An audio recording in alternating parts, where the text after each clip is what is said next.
الرحمن نقيد له شيطانا فهو له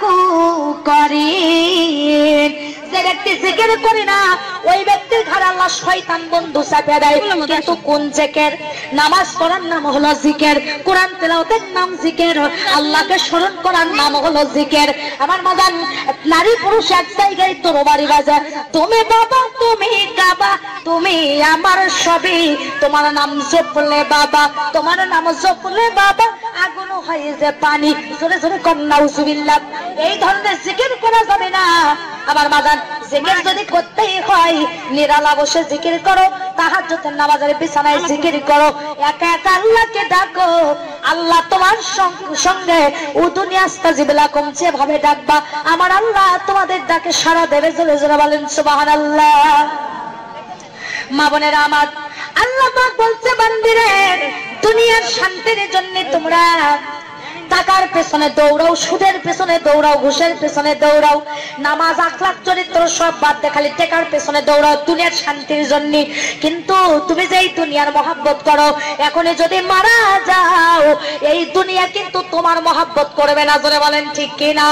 এই দুনিয়ার ব্যাপারে বোঝানো হয়েছে মাগো আপনারা যদি বালতিনের ভিতর থেকে পুকুরের ভিতর থেকে যদি এক মুঠ পানি খামসাতে ধরেন আপনারা বলেন তো কয়টা পানি মুঠের মধ্যে আটকাতে পারবেন একটাও পানি আটকাতে পারবেন না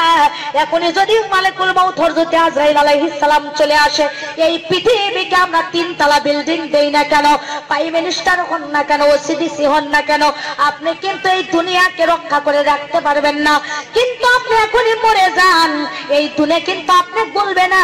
আপনি দুনিয়ার মহব্বত করেন দুনিয়া কিন্তু আপনার মহব্বত করে না এই দুনিয়া কিন্তু বলে না যে এই ব্যক্তিটা আমার ভিতরে 50 বছর বসবাস করেছে ওদের একে 3 দিন পরে কবরে দাও 7 দিন পরে কবরে দাও এমন কথা কিন্তু দুনিয়া কোনোদিন বলে না সেই দুনিয়ার মহব্বত করিয়া আপনারা টাকার বাচ্চার পেছনে দৌড়ান দুনিয়ার শান্তির জন্য কিন্তু আমার আল্লাহ জানে দিচ্ছেন হুয়াল্লাযী আনজালাস সাকিনাতা ফি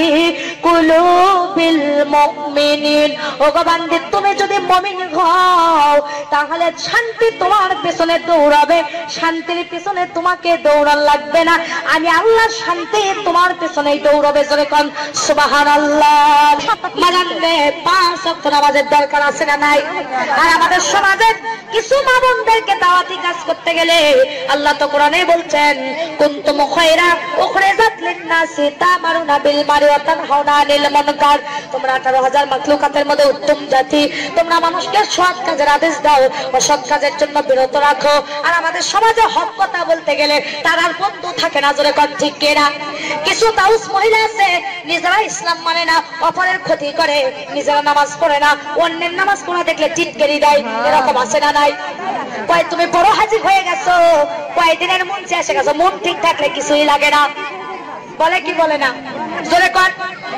এরা হলো শয়তানের টোকাই এরা হলো শয়তানদের ক্যাডার শয়তানের খালাতো বোন কয় মন ঠিক থাকলে কিছুই লাগে না আরে নাফরমানের দলিরা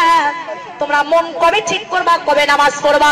এক ওয়াক্ত নামাজ যারা কাজা দেয় মান তারাকাতিস সালাতি মুতাআম্মিদান ফাকাদ কাফার ইচ্ছা করে যদি কেউ এক ওয়াক্ত নামাজ কাজা দেয় তাহলে সে ব্যক্তি নাফরমান কাফের হয়ে যায় আর একজন ব্যক্তি যে মুসলমান আর একজন ব্যক্তি যে কাফের এর মধ্যে পার্থক্যই হলো বাইনাল আবদি বাইনাল কুফরি তারকুস সালাত একজন ব্যক্তি মুসলমান আর একজন ব্যক্তি নাফরমান এর পার্থক্যই করে হলো 5 ওয়াক্ত নামাজ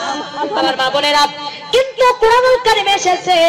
ইন্নাস সালাতা তানহা আনিল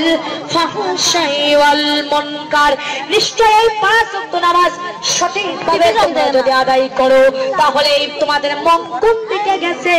তোমাদের মন কোন দিকে গেছে এটা দেখার বিষয় নাই কিন্তু তোমরা 5 ওয়াক্ত নামাজ যদি পড়ো অন্যায় কাজ থেকে অশ্লীল কাজ থেকে বেহায়া কাজ থেকে এই নামাজ তোমাকে জান্নাতের রাস্তায় নিয়ে আসবে নামাজ নামাজ নামাজ নামাজ পরকালের জন্য নাজাত আমার মা বোনেরা এই নামাজ আসসালাতুল মিফতাহুল জান্নাত নামাজ হবে জান্নাতের চাবি। আসসালাতুল মেহরাজুল মুমিনিন, নামাজ হলো মাবন আমার মুমিনদের জন্য একটা মিরাজ। এটাই হলো আল্লাহর সাথে দিদার হয়ে যায় নামাজের মধ্যে। জোরে কোন সুবহানাল্লাহ। যারা নামাজ পড়ে তারা মুমিন, নেককার, পরহেজগার। আর যারা পড়ে না তেমন তারা কেমন নিকৃষ্ট। একটি হাদিস আপনাদের সামনে বলবো, শুনতে রাজি আছেন তো আমার মা বোনেরা? হাদিস শরীফের মধ্যে এসেছে এক সাহাবী আল্লাহর নবীর কাছে এসে বলেছে, ইয়া রাসূলুল্লাহ, ইয়া হাবিবাল্লাহ, আমি গরিব মানুষ, পাতিলে ভাত রান্না করে রেখেছি, যায় দেখি পালিত একটা কুকুর পাতিলের মধ্যে মুখ দিয়েছে। ওগো আল্লাহর নবী বলেন তো, এই পাতিলের ভাত কি আমার জন্য খাওয়া জায়েজ আছে? কারণ মুখ কেবলই দিয়েছে কিন্তু পুরোটা খাই নাই। আল্লাহর নবী বলছে, যাও তুমি যাই ওই পাতিলের ভাত ওই যেখানে কুকুর মুখ দিয়েছে ফেলে দাও, দিয়ে তুমি পাতিলের যেখানে আছে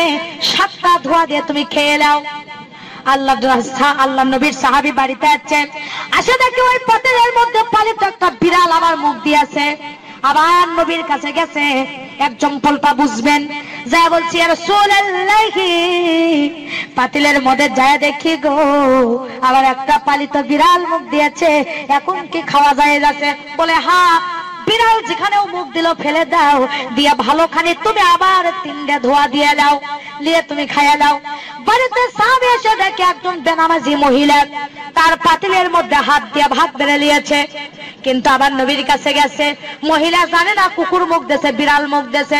যা বলছে, নবী গো, বিরক্ত অনুভব করবেন না, বেয়াদবি মনে করবেন না, আবার আমি এসেছি,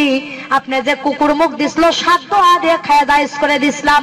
বিড়াল মুখ দিছিল 3 ধোয়া দিয়ে দিছিলেন, কিন্তু একটা বেনামাজি মহিলা আমার পাতিলের মধ্যে হাত দিয়েছে, বাকি অবশিষ্ট ভাত আমার জন্য জায়েজ আছে, খাওয়া ক্ষুধাকে নিবারণ করা জায়েজ আছে। আল্লাহর নবী বলতেছে, না না ও সাহাবী, কুকুর খেয়েছিল 7 ধোয়া দিয়ে জায়েজ করে দিছিলাম, বিড়াল মুখ দিয়েছিল 3 ধোয়া দিয়ে জায়েজ করে দিছিলাম, কিন্তু একটা বেনামাজি মহিলা